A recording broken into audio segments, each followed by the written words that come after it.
Our story begins on the icy cold seas of the barbaric archipelago. The wind howls against a lonely trade ship drifting through the fog.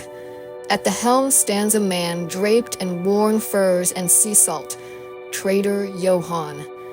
His ship creaks beneath him, the only sound in a world swallowed by mist. His hands, weathered from years of bargains and betrayals, rest gently on the wheel. He peers into the distance, half expecting a hunter ship to emerge from the fog. But none come. Not this time. The archipelago hasn't been safe in months, not since Dagger the Deranged escaped from Outcast Island, with his help. It was his only move to distract the dragon riders on Burke, to steal focus away from him and toward catching Dagger, even if helping him escape could backfire on him. When the riders were young and reckless, Johann had watched them rise, Hiccup with his mind full of dreams, Astrid with her unwavering courage, Fishlegs with his endless curiosity, and the twins with their chaos that somehow always found its place in the madness. He admired them once, even envied them, for the purity of their cause. To Johann, who had spent his life bartering between tribes steeped in greed and betrayal, the riders had seemed like something rare, good people trying to do the impossible. But the longer he lingered on the edges of their world, the more he began to see cracks beneath the surface. Their trust, their compassion, they were weaknesses in a world that devoured such things. He'd watched them forgive enemies, spare the guilty, risk everything for the sake of ideals that no longer had a place in the archipelago. Pure intentions, Johann decided, were a luxury, one only the naive could afford. Lately, Trader Johann had been spending far more time with the dragon hunters than actually trading between islands.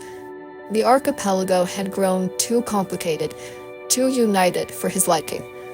Once, he could drift from tribe to tribe, slipping between rivalries, selling to both sides, and walking away richer each season. But now, the riders had changed everything. Their influence spread like wildfire. Villages that once burned dragons for sport now raised them as allies. Merchants who once begged Johann for protection now swore fealty to Hiccup Haddock. And to make matters worse, Dagger the Deranged, a man Johann once considered a chaos-loving fool, now led the Berserker tribe with his long-lost sister Heather. Both of them were riding dragons. Both were sworn to Hiccup's cause. It was inconvenient. The dragon riders had become too powerful, too admired, too idealistic for their own good. Johann knew better than to believe in heroes. He'd seen too many saviors turn into tyrants once they'd had a taste of control. So he smiled when he saw the riders, offered them goods, intel, and cheerful stories of distant ports. But behind that smile, he was already thinking of ways to keep himself ahead, and far, far away when their inevitable downfall began. Viggo Grimborn was a man who dealt in control. Every plan, every battle, every breath was calculated, until Trader Johann slipped into his circle. Johann had been visiting the dragon hunters more often than usual, watching their ranks swell, their weapons evolve, their ambitions grow beyond the reach of reason. He saw cracks in their brotherhood, cracks he could use. To Johann, the hunters were proof of everything he believed, that idealism was weakness, and that men like Viggo and Hiccup only existed to be torn down by the weight of their own convictions. So he began whispering, subtle, harmless things at first, compliments to Riker about his strength, small jabs about Viggo's obsession with strategy over action. "You do all the work, my friend," Johann would say with a grin, refilling Riker's mug. "And yet it's Viggo who takes the credit, isn't it? The men follow you, not his chessboard." Riker laughed it off, at first, But seeds like this take root fast among men who feel overlooked. And as the hunters pursued the plan to capture and enslave the Shellfire, Johann saw an opportunity. Viggo's brilliance was undeniable, but his arrogance made him predictable. Johann, ever the survivor, decided to tip the scales just enough to see what would happen if the brothers turned on each other. Maybe Viggo would fall, maybe Riker would rise. Either way, Johann would make sure he remained indispensable, the man everyone trusted just enough to keep around. When the hunters finally turned on each other, Johann wasn't surprised. He'd seen it coming. In fact, he'd made sure of it. The moment chaos broke loose among the brothers, Johann reached out to Hiccup and the riders with a plan. He claimed he wanted to help, to end the hunters once and for all. His idea? The Submaripper. He spoke of it with just the right amount of dread and fascination, as though he'd stumbled upon the creature by accident during one of his trading routes. Johann conveniently knew exactly where it was nesting because of the stench. It was a dangerous plan, exactly the kind Hiccup might take, because it carried the illusion of mercy. Let nature itself turn against the hunters. Johann framed it as justice, but to him, it was just another trade. If the riders succeeded, Riker would be gone. If they failed, Viggo would weaken. Either way, Johann would walk away with clean hands and another lie to sell. The plan unfolded exactly as Johann had imagined, or rather, exactly as he wanted the riders to imagine it. Riker's ship, armed to the teeth and heavy with stolen dragon lenses, sailed straight into the Submaripper's hunting grounds. Viggo, ever the strategist, saw it too late. From the cliffs, the riders watched the sea churn black with silt and foam as the massive creature broke through the surface, all teeth and fury, the ocean itself tearing apart Riker's fleet. Hiccup shouted orders, Astrid dove through lightning and salt spray, and even Toothless strained to keep control against the storm. They thought it was chaos. Johann thought it was balance. By the time the sea stilled, the hunters were finished. Viggo and Riker's war had devoured itself, and Johann had lost nothing but time. That night, as he drifted back toward his ship, he allowed himself a quiet smile. Hiccup would think the battle was won. He'd believe Johann's information had saved lives. But Johann saw the truth in simpler terms. The riders hadn't saved anything. They'd just cleared the board for him. To men like Viggo, war was a game of wits. To men like Johann, it was a marketplace, and business was finally good again. For a time, the archipelago was quiet. The riders returned to Dragon's Edge, the hunters scattered, and Johann's trade routes opened again. Gold flowed. Rumors, too. Word spread that the Grimborn brothers had perished in the wreckage, another casualty swallowed by the sea. Johann knew better. Viggo was too clever to die by accident, and clever men, Johann thought, were dangerous when they lost everything. He tried not to think about it. Each new delivery, each exchange of supplies felt like a reminder that he'd survived the storm when smarter men hadn't. Still, something about the silence unsettled him. When the messages began, unsigned letters sealed in wax, each marked only with a single I, Johann's unease grew. They appeared in his cabin, tucked into crates, sometimes left on the dock before dawn. Each contained a name, a location, a request. At first he ignored them. Then curiosity took hold. Every name matched someone who later disappeared. Hunters, traders, smugglers, enemies, allies. One by one, the archipelago's dragon hunters were vanishing, imprisoned on Outcast Island, once caught. And yet, every route Johann followed brought him closer to the riders again. He'd see Toothless streaking across the horizon, or hear Hiccup's voice echo through a canyon, and that strange, irritating warmth returned. The feeling that maybe there were still people trying to do good in this rotten world. He hated it, because Johann didn't believe in good. Not anymore. Not after watching tribes burn over dragon scales, or warlords slaughter entire villages for a map. Purity was just a story fools told themselves to justify failure. But Hiccup wasn't failing. He was winning. Again. And for the first time in years, Johann felt afraid. Not of Viggo, not of dragons, but of what it meant that Hiccup still believed.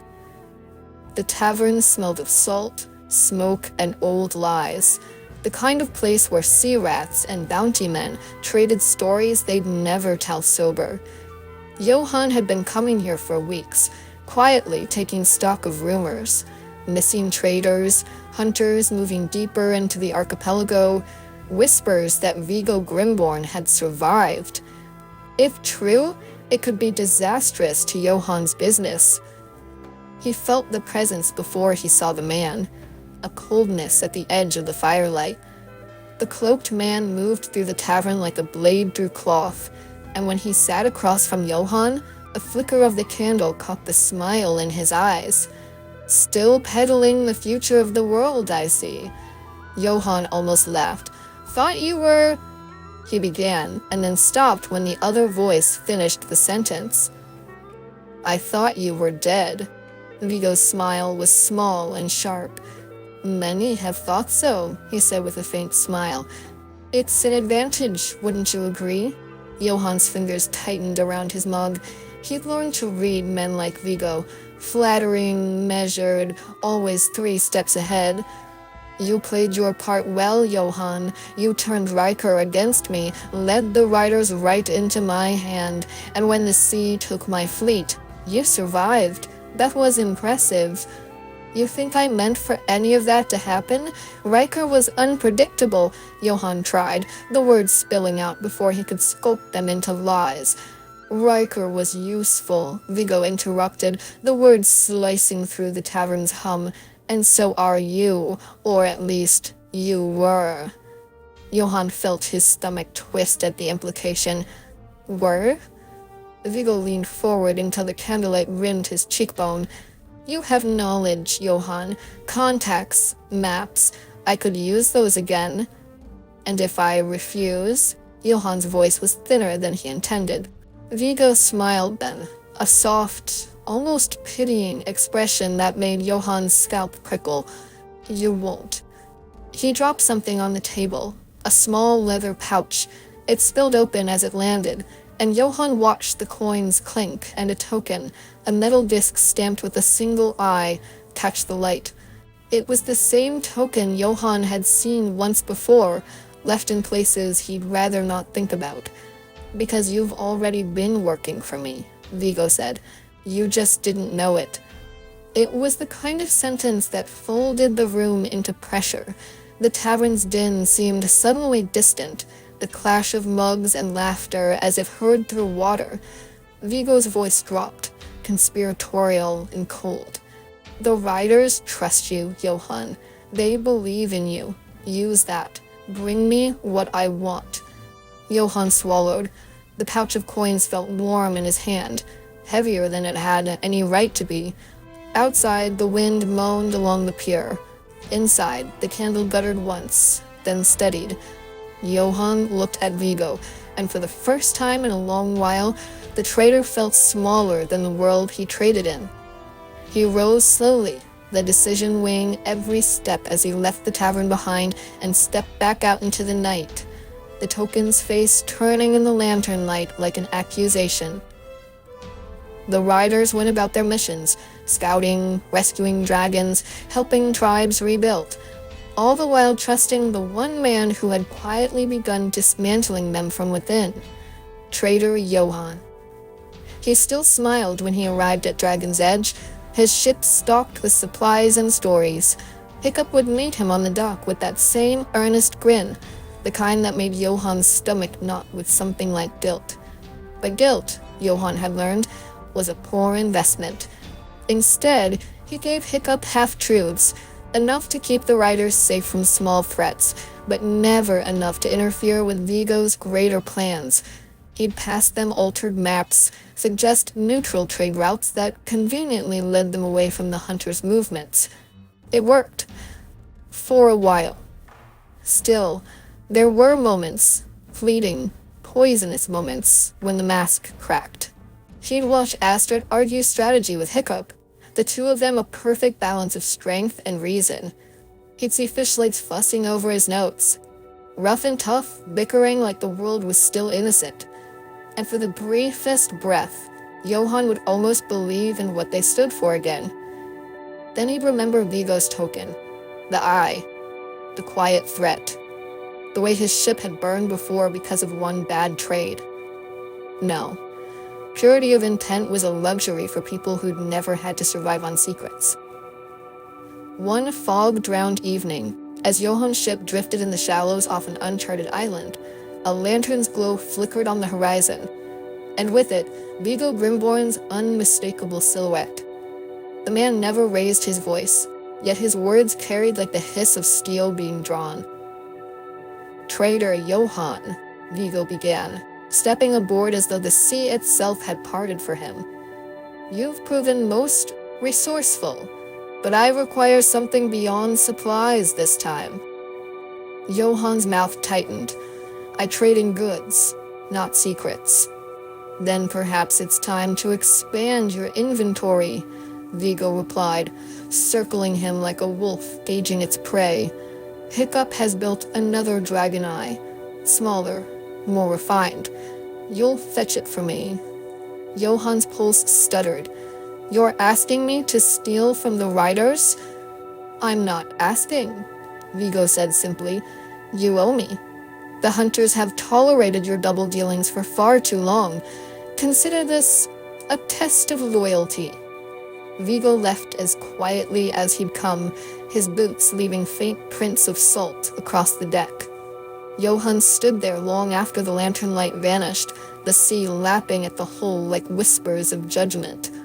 He told himself it was just another trade, one final favor to keep his ship, his roots, his life. But deep down, Johann knew it was different this time. If he obeyed Viggo, he'd be crossing a line even he couldn't buy his way back from. If he refused, the dragon hunters would gut him and feed him to the tide. So Johann made his choice, and in doing so, he sealed his fate. The northern markets buzzed with life, sails snapping in the wind, traders shouting over one another, coins clinking like falling rain. Somewhere amid it all, Hiccup and the riders moved with purpose, hunting for the last gemstones needed to complete the second dragon eye. The twins almost immediately derail the mission. They bicker, haggle, and obsess over jewelry for Toughnet's pet chicken. Johann, all smiles, humors them until his patience wears thin. "Ah, the finest jewelry lies on the far side of the market," he says, ushering them away. "Go, before someone else buys the last one." With the twins gone, Johann turns to Hiccup. "Now, Master Hiccup, let me show you where the real treasures are." Johann leads Hiccup and Toothless into a narrow alley between merchant stalls. The shadows lengthen, and steel glints. Dragon hunters step out from both sides, crossbows aimed. "Give us the lenses, boy, or your dragon dies." Johann plays the frightened victim flawlessly, clutching his satchel. "Oh, Thor, help us! Chief Hiccup, do something!" But Hiccup only gives Toothless a subtle hand signal. In a flash, Toothless sweeps his tail, knocking two hunters off their feet. Hiccup draws Inferno, deflecting bolts in a shower of sparks. A plasma blast scatters the rest. But before the fight can end, one hunter grabs Johann by the throat, blade at his neck. "The lenses. Now." Hiccup hesitates. But then, a roar overhead. Barf and Belch dive from the clouds, knocking the hunter flat. The twins cheer as Toothless fires one last blast, driving the attackers off. As the dust settles, Roughnet squints at Johann. Kinda weird, huh? How they knew exactly where we were gonna be? Toughnut nods. Yeah, it's almost like someone told them. Dragon hunters step out from both sides, crossbows aimed. Give us the lenses, boy, their leader snarls, or your dragon dies. Johann plays the frightened victim flawlessly, clutching his satchel. Oh, Thor, help us! Master Hiccup, do something! But Hiccup only gives Toothless a settle hand signal. In a flash, Toothless sweeps his tail, knocking two hunters off their feet. Hiccup draws Inferno, deflecting bolts in a shower of sparks. A plasma blast scatters the rest, but before the fight can end, one hunter grabs Johann by the throat, blade at his neck. The lenses, now. Hiccup hesitates, but then a roar overhead. Barf and Belch dive from the clouds, knocking the hunter flat. The twins cheer as Toothless fires one last blast, driving the attackers off. As the dust settles, Roughnet squints at Johann. Kinda weird, huh? How they knew exactly where we were gonna be? Toughnut nods. Yeah, it's almost like someone told them. Hiccup frowns, shaking his head. Coincidence. Let's finish what we came for. Johann exhales slowly, forcing a smile. Yes, pure coincidence. By dusk, they've gathered 4 of the 7 gemstones. Only 2 remain. Johann suggests one final location, the desolate beach where the Sandbuster once nested. I heard tales of valuables buried in its tunnels, he says. Why waste time scouring the markets when fortune's waiting underground? It sounds reasonable enough. The group lands near the dunes. Johann quickly spots a wooden hatch built into the sand. Clearly his doing. You made this? Hiccup asks, impressed. Johann chuckles modestly. One must prepare for opportunity, Master Hiccup. He suggests Hiccup and Toothless enter with him while the twins guard the skies.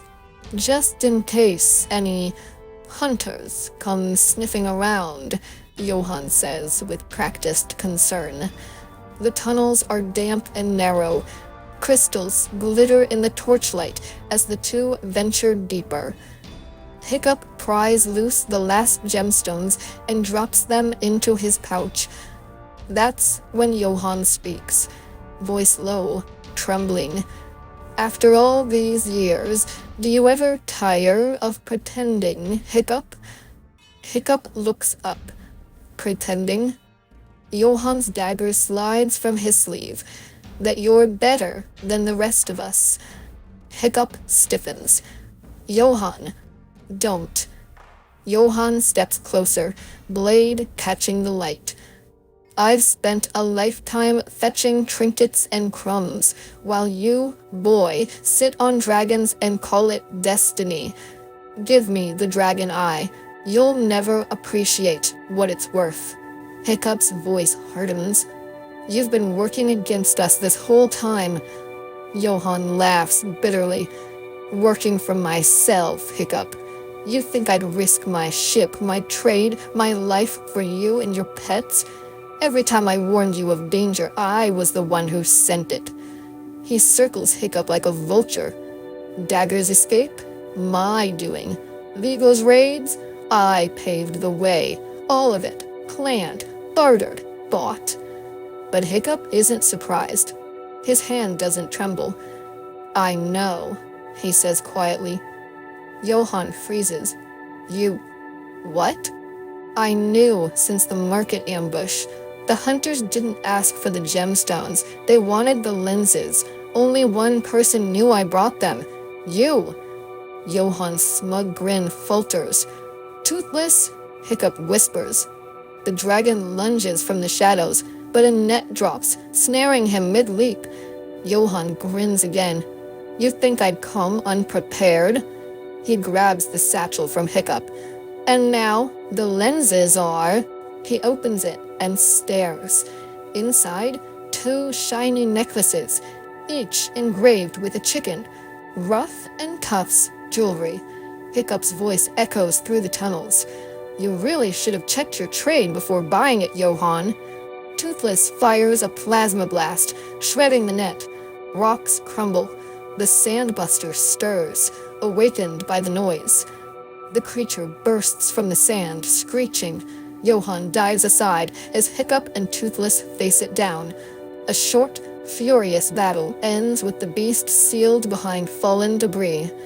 When the dust settles, Johann tries to flee, but Toothless cuts him off with a growl. Hiccup approaches slowly, sword raised. It's over. Johann drops the dagger, breathing hard.